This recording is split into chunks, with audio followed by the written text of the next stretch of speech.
கடந்த 5 ஆண்டு காலமாக நடைபெற்றுக் கொண்டிருக்கின்ற அராஜகங்கள், அட்டூழியங்கள், சட்ட ஒழுங்கு பிரச்சனை, போதை கலாச்சாரம், பாலியல் வன்கொடுமை, சிறுமிகள் முதல் மூதாட்டி வரை கற்பழிப்பு, வழிப்பறி, கொலை, கொள்ளை, குடும்பத்தோடு சேர்ந்து கொள்ளையடிக்கிற இந்த ஆட்சியை கண்டித்து நடைபெற்றுக் கொண்டிருக்கின்ற இந்த மாபெரும் கண்டன ஆர்ப்பாட்டத்திலே கலந்து கொண்டிருக்கின்ற தேசிய ஜனநாயக கட்சி கூட்டணியுடைய பாரதிய ஜனதா கட்சியினுடைய தேசிய பொறுப்பாளர், திருக்கோயிலுடைய பொறுப்பாளர் திரு ரவிச்சந்திரன் ரெட்டி அவர்களே,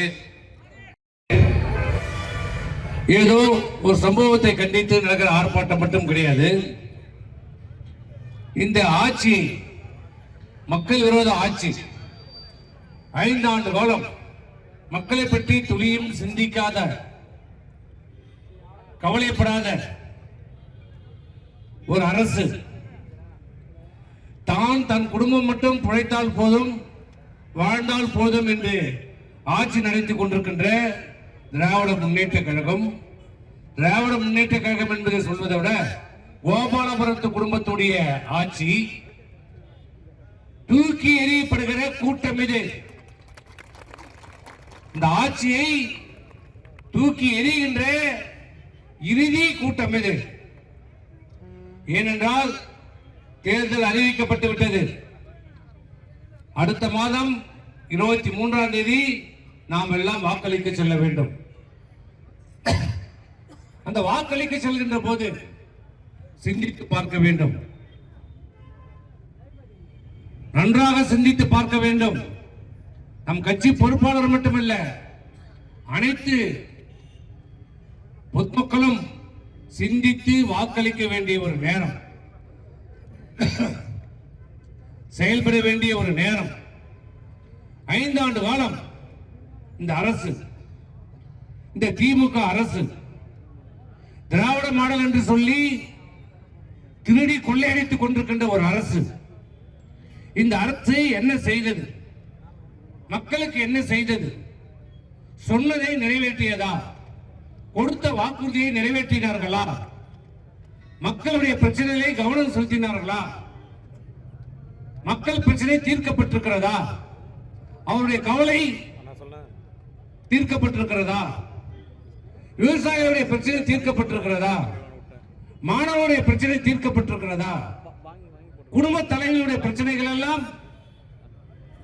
தீர்க்கப்பட்டிருக்கிறதா என்பதை சிந்தித்து நாம் வாக்களிக்க வேண்டிய நேரம் நெருங்கி இருக்கிறது. ஒரு இறுதி வாய்ப்பு. இந்த அராஜக அரசை வீட்டுக்கு அனுப்புவது மட்டுமல்ல, வீட்டுக்கு அனுப்பக்கூடாது, சிறைக்கு அனுப்ப வேண்டும். இந்த ஆட்சியாளர்களை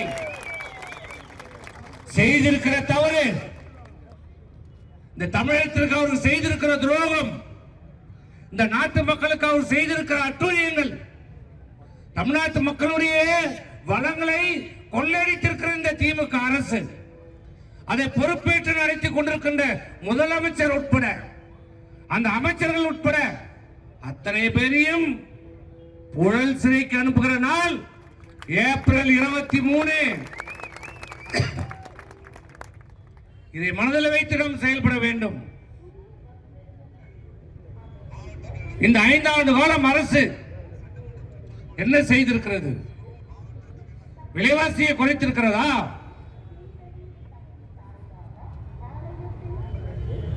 ஏறி இருக்கிற இந்த விலைவாசியை கட்டுப்படுத்துவதற்கு ஏதாவது நடவடிக்கை எடுத்திருக்கிறார்களா? அதை பற்றி சிந்தித்திருக்கிறதா இந்த அரசு? கவலைப்பட்டிருக்கிறதா இந்த அரசு?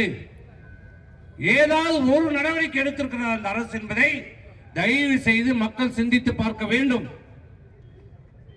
2021 எடப்பாடியாருடைய அரசு இருந்த போது இருந்த விலைவாசி இன்றைக்கு 2026 திரு மு க ஸ்டாலினுடைய அரசுடைய விலைவாசியை ஒப்பிட்டு பாருங்கள்.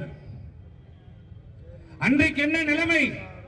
அன்றைக்கு எடப்பாடி 5 ஆண்டு காலம் 4.5 ஆண்டு காலத்திலையும் இயற்கை சீற்றம், வெள்ளம், புயல், கஜா புயல், பெருவெள்ளம், 2 ஆண்டு காலம் கொரோனா இருந்தாலும், இப்படிப்பட்ட இயற்கை இடர்பாடுகள் இருந்தாலும் விலைவாசியை கட்டுக்குள் வைத்திருந்து மக்களை காப்பாற்றிய அரசு அம்மாவுடைய அரசு, எடப்பாடியோட அரசு.